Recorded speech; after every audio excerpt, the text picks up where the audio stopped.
Hello and welcome back to Pandemic Playground with Dave. Today we have another experiment for you guys, and that is playing around with jump drives.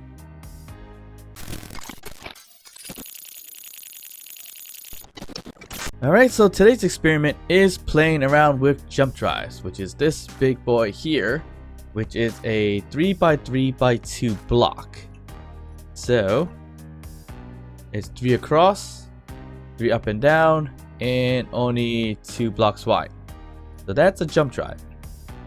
Most of you guys who play Space Invaders already know what a jump drive is and what it can do. Basically, without having a heavy ship, the maximum distance you can jump is 2,000 kms. And of course, the more weight you have, the less distance you're going to be able to go. So what I wanted to test today is, can you kind of trick the system to see if you can carry more weight to go further by using different methods.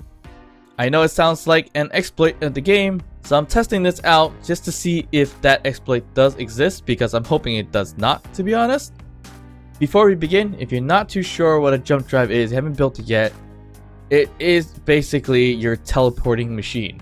It'll get you from one distance to another distance fairly quickly, but it does use a lot of power. So generally, once you plop this guy on, it's gonna suck the energy out of your batteries or any other energy generating system. And it usually takes about 7 minutes. I think it's like 7 minutes and 1 second to fully recharge. Yeah, if you have a limited amount of weight, which is 1,250,000 kgs, you can go the maximum 2,000 km. So if you go into the jump drives here, you'll see the maximum distance is 2,000 km. So if we're looking at the weight, you can see right there it's 2 million kgs instead of that 1,250,000 kgs. So that's why my max distance is not going to get me to 2,000 kilometers. Instead of what it's getting me right now with the max distance is 1195 kilometers. And it's because of the weight. So if I were to jump now, it's probably gonna give me, up to that point. Alright, so I built similar ships. So I just copy and paste them all basically and added some stuff. So the first test is gonna be landing gears holding a whole bunch of batteries as weight. I noticed a weird thing, and if you were to go directly to the control panel on the jump drive, it says your max distance is 2,000 kilometers. Which is incorrect, because if I go to my cockpit, go to the jump drives from here, it tells me I'm only able to go 997 kilometers. So if you guys are building a jump drive and you constantly look at the control panel here to kind of judge your weight and distance and go, your best bet is not to go by that number and get that number by going to your cockpit. So I added a straight line of 36 batteries going front to back. Times that by 3 because there's 3 rows of it. So there's 108 batteries, and I did it for the rest of them here as well. So the next test here was to do a connector method, and then we have a merge block method, a rotor method, and also a hinge block method. So we can detach and unattach in that kind of way possible. This one had thrusters because I accidentally moved it, so it's kind of off a little bit, but we can just get rid of those. Alright, so if we were to grab this guy here, right, it has nothing attached to it, we can go 1195 kilometers away and jump that distance, which is not too bad. We can give it a shot and see how that goes. Alright, so jump drive's all set, ready to go. It's going to bring us to 1195. I'm going to hit the jump button that's on my toolbar, number 1, and it's going to tell me all the information I need, and it's going to show me that it's a blind jump, which is correct. I set it as a blind jump. Distance and max distance, as I said before, 1195. And it tells you the achievable percentage, weight transporting, and all that stuff here. So if we jump, it should bring us to 1195 kilometers. I put a GPS pointer right where we are right now, so we know exactly what would happen. So let's hit the button in 3, 2, 1. And it's gonna shoot us out to the beyond of space. Alright, so we made it here we should be about 1195. Yep. So the GPS marker that I made was JD1. So that brought me exactly 1195, 100% achievable, which it didn't lie whatsoever, which obviously would have worked perfectly fine. Alright, so we're back here in our other test. So this one, let's get to the cockpit really quick. If we look at the jump drive here, we can only go 997. So if we were to, let's just say, unlock the the whole grid 108 batteries, look at jump drive. Now we can go 1195, which is the same ship as we just jumped before, right? So honestly, if I were to say lock the batteries, jump, I know for sure it's only going to bring me up to that 995, which is not ideal in terms of weight. And the test here is to see if I can lock it kind of the last second before it jumps to see how far we can go. So let's just give that a shot. So I have it all set up on my toolbar here on the bottom. So what I'm going to do is hit a GPS marker here, unlock the cargo, jump, and then lock the cargo and see what happens. Alright, so I marked that as JD2. I am going to unlock, hit the jump key. It's going to say we can go at the 195 distance, which is perfect. We're going to hit yes, and then we're going to quickly lock the gears and see how far we go.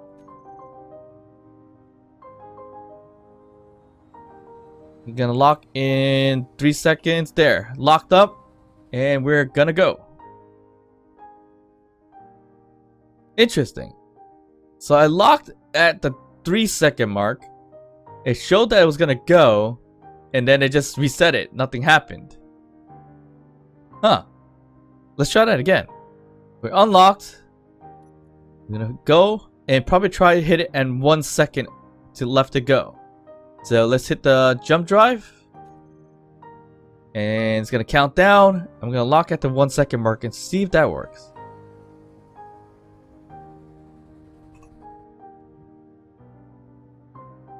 Huh. It doesn't.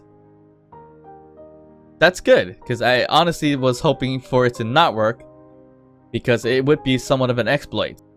Alright, so let's test it by having it go on the very last second based on the graphics. So that warping effect, and that's when I'm going to hit lock. Let's see what happens with that. So let's unlock, hit go for the jump drive, and once you see that kind of like vibration, I'm going to hit lock. There, locked. Wow, that didn't work at all. So it prevented it from jumping once I hit that. I mean, I was hoping it would jump at least, but it didn't. But the good thing is that it didn't kill my jump drive charge. So that's pretty interesting. Alright, so I tested a couple of times more, and yeah, once you attach it, it actually resets the jump itself.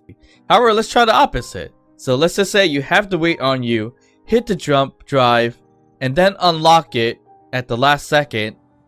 What happens?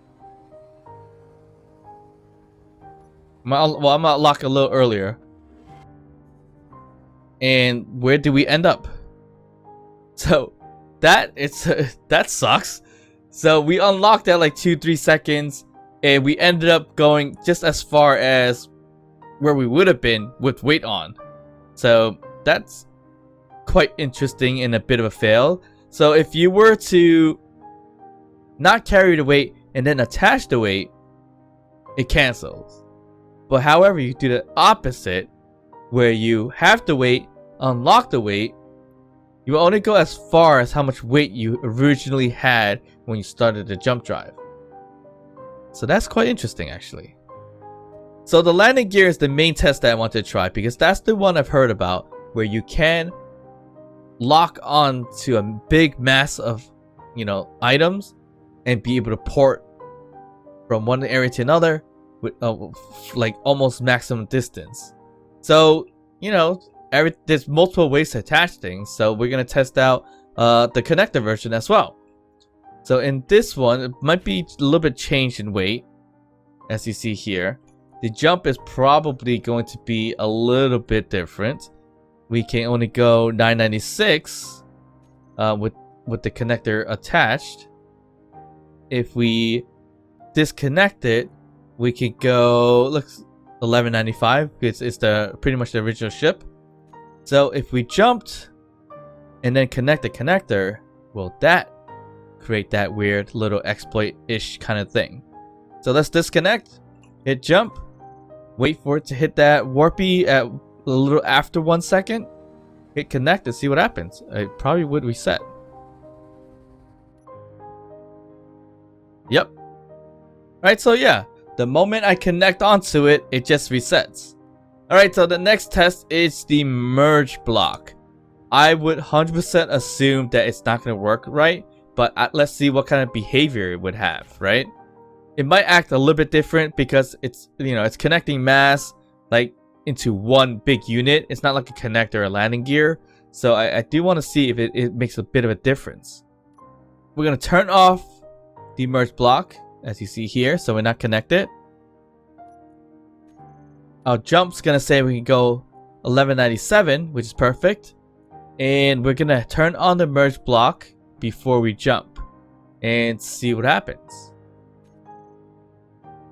Alright, so here's 7, 6, 5, 4, 3, 2, 1, lock.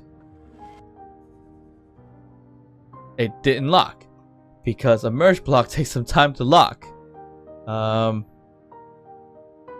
means I gotta time putting on the merge block so it can lock onto that big cargo before it warps. And let me just reset and do that again.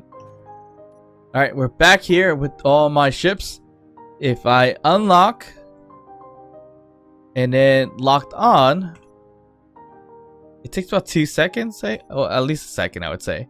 So here, 1, 2, 3, lock. 1, yeah, it's a quick 1 second. So I guess once I hit 1, I should really turn it on. So let's unlock, hit the jump, and we'll merge block. I would say at 1 second, just give that little quick bit of time. 1 second, lock, and nothing happens. Oh, perfect. So it doesn't allow you to do that kind of situation. So if unlock again, hit jump and just lock current as quickly as possible. So the moment you hit lock or merge, in this case, it just resets. So that's a good thing. Right, so yeah, I did a couple of times more, and then I lock on with the merge block, it just resets. But again, if I did the opposite where I'm locked on, hit jump, which I'm only going 996, and then unlock, it usually gets us going. But with a merge block, which I thought was going to give us a bit of a different behavior, it actually canceled the jump. So the connector, the landing gear, it would have jumped anyways, but for whatever reasons, the merge block is not jumping. It's just going to reset because I guess you separate the grid in that way. So again, if we have it locked, turn on the jump drive and whatever sec is going, and then I unlock, it just resets. So that's quite interesting. Alright, the next one we can do is the rotor head. So basically what we want to do is detach and attach. So you see here the weight difference on the bottom right. This is detached, this is attached. Alright, so with it being attached, how far can we go? We could go 998. If we detach, we should be about 1197, I want to say. Yep, perfect, 1197. So again, I believe it's gonna reset, but who knows, like the merge block made it a little bit different. So the other ones were attached by a connector, landing gear. So let's see what kind of behavior it will do if I detached it and then hit the jump and then attach it. Let's just attach it now and see what happens. So right now it's attached, it's gonna jump or it's gonna reset. It's gonna jump reset in a way. So it's very similar to the other things here that we used, which was the connector and the landing gear. So detach, jump. Let's try to attach it at the last second and see what happens.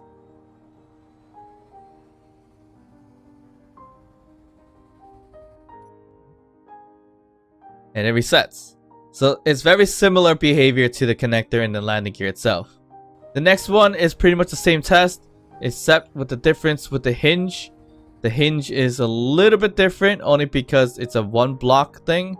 A rotor is a 2-block thing. So the behavior honestly would probably be the same.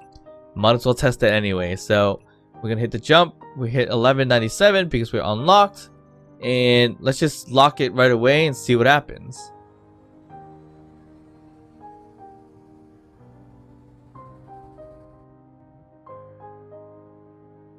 Right, so yeah, it does the same thing as the rotor. I would imagine it would be anyways, but it was an interesting test to do anyway. So let's jump and try our best to hit it at the very last second again.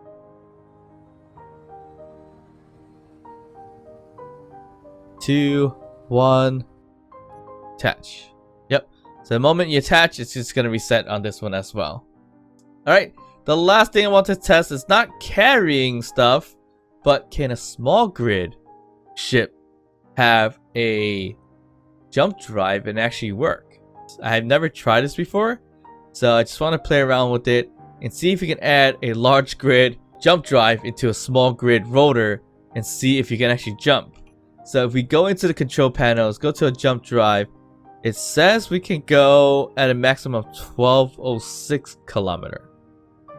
So that is interesting. The weight of this whole entire thing is still a little heavy. You would think it would be lighter because of it's a small grid, but I think all the rotor and the thing itself is pretty heavy. So let's just say, for an example, since we're all charged up, we know it can go a certain distance, right? What if we remove some of these batteries just for weight distribution? And this one too. Now, it's still too heavy. It's still 2 million. I was hoping to get it down to that like sweet spot of the 1,250,000, but it looks like we can't because probably the rotor is heavy and the large grid itself is very heavy. But ultimately, can this really work? Will it jump on a small grid ship? Let's give it a shot. So it's gonna go 1211, which is a little bit better than large grid ship at 1197 or 1195, whichever one it was. So let's see if it works. So we're gonna hit jump, and I want to hope that it does jump. All right, we are here. Yeah, it jumped roughly 1211. That's just an estimate because I was looking at the old GPS markers that I left there. So it does work. A small grid ship can actually use the jump drive, a large grid jump drive, and it can go somewhat of a distance. So that opens up a lot of ideas, which is basically making a small grid rover but large enough with designs to carry a large grid jump drive. Does it seem crazy? Maybe, but it might be an interesting thing to do if you want to travel with a small grid ship but covering a lot of distance. So yeah, it was a perfect experiment to test the jump drives, as I don't use it too much. But if you're watching my space survival adventure, I'm back in space, and it's going to be a lot of jumping and traveling to continue that adventure itself. So that is kind of why I wanted to test this out. Alright, so if you guys enjoyed that experiment, of course, you know what to do. Hit that thumbs up, like the video, subscribe to the channel, hit that notification bell, and feel free to leave us some comments. And as always, I will see you guys next time. Bye.